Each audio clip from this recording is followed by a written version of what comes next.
नमस्कार मित्रांनो, के शेळी फार्ममध्ये तुमचं मनापासून स्वागत आहे. शेळीची डिलिव्हरी कशी करायची मित्रांनो, बघू शकता अशी डिलिव्हरी करायची मित्रांनो. पहिले पाय आणि मुंड काढल्यानंतर पुढं वाढायचं. नंतर बाकीचं शेपूट, मागचं कंबर, पाय सगळं तिच्या कासाकडे वाढायचं मित्रांनो. अशी डिलिव्हरी करायची मित्रांनो. आणि व्यवस्थित नाळ किंवा तोडून घ्यायचं मित्रांनो. आणि ते वरचा पडदा असतो ते पिल्याचा, तर व्यवस्थित त्यांनी पुसून घ्यायचं. आणि जर असं तुमचं पिलू इकडे-तिकडे पळपळ करत असेल, तर त्यावेळेस तुम्ही काय करायचं, ते पिलाच्या डोक्यावरती 2-2 चापटा नॉर्मल हाणत राहायचं मित्रांनो.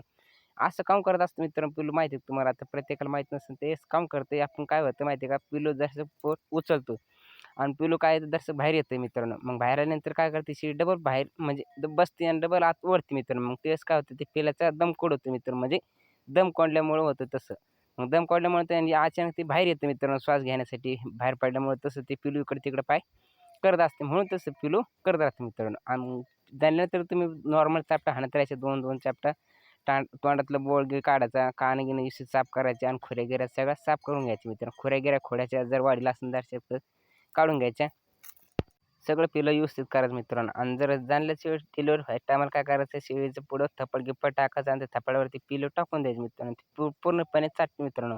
तशी चाटत नाही मित्रांनो. तशी चाटत असते पण काय होतं पिल्याला माती-गित्ती लागते, शेळ्याची लेंड्याची बसलेली घाण लागते अंगाला. तेच शेळीसुद्धा चाटत नाही मित्रांनो. तेच जर नाळातून रक्त-गित्त येत असेल तर तेच तुम्ही काय करायचं मित्रांनो, त्या नाळाला दोडक्याने बांधून घ्यायचं मित्रांनो. मग काय होतंय दोडक्याने जर नाही बांधलं तर बाहेरची सूक्ष्मजीव हवा ते बिंबी वाटेत जाते मित्रांनो, प्रवेश करते. मग त्यावेळेस काय होतं आजार आपल्या पिल्लाची गुडघे सुजते, बिंबी सुजते असे आजार पडू शकते मित्रांनो. तेच तुम्ही नाळ असं ईदभर किंवा 4 बटन अशी हिशोबाने कापून घ्यायचं मित्रांनो. नखं मारायचं नाही, नाहीतर काय होतं नखाचं आपलं लहान पिल्लाला विष जाऊ शकतं मित्रांनो. अशी केवढी काळजी घ्यायची. दुसरी गोष्ट काय घ्यायची मित्रांनो, जर पिल्लू 1 असेल किंवा 2 असेल तर जरासं पोट उचलायचं मित्रांनो. पोट उचलल्यामुळे शेळीला भरपूर फायदे होते. याने काय होतं शेळीच्या अंगामध्ये औषध येते मित्रांनो पिल्लू फेकण्यासाठी. मग असं व्यवस्थित पिल्लू वाढायचं मित्रांनो. आता हे बघू शकता आपण पिल्लू कुंकड्या बी काढल्या मित्रांनो. अशी एक बसत असते किंवा उभ्या फेकत असं काही नसतं. इथे बघू शकता.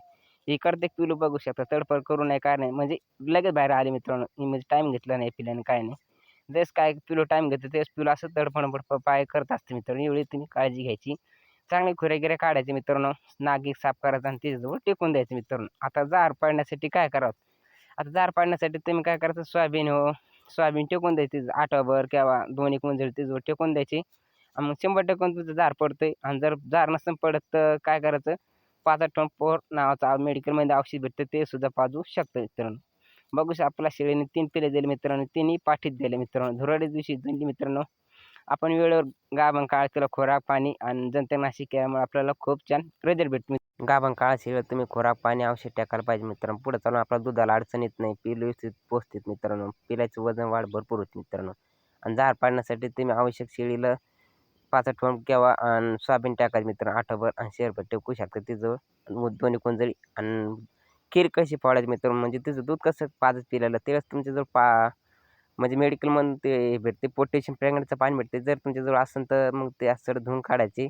नसेल तर मग तुम्ही काय करायचं थंड्या पाण्याने ती सड धुवून काढायची चांगली आणि पुसून घ्यायची. याने काय फायदा होतो मित्रांनो, ते पिल्ल्याच्या पोटामध्ये घाण घेऊन जात नाही. 2-2.5 महिने ते पिल्ल्या शेळीच्या सड्याला घाण बसली राहते, मूत्र, माती लागली राहते. जर डायरेक्ट आपण ते पिल्लं पाडलं तर पिल्लाला पिवळी संडास आजार पडण्याचे चान्सेस भरपूर असतात मित्रांनो. दूध पाजण्याच्या अगोदर तुम्ही ते शेळीचे सडं चांगले धुवून काढायचे.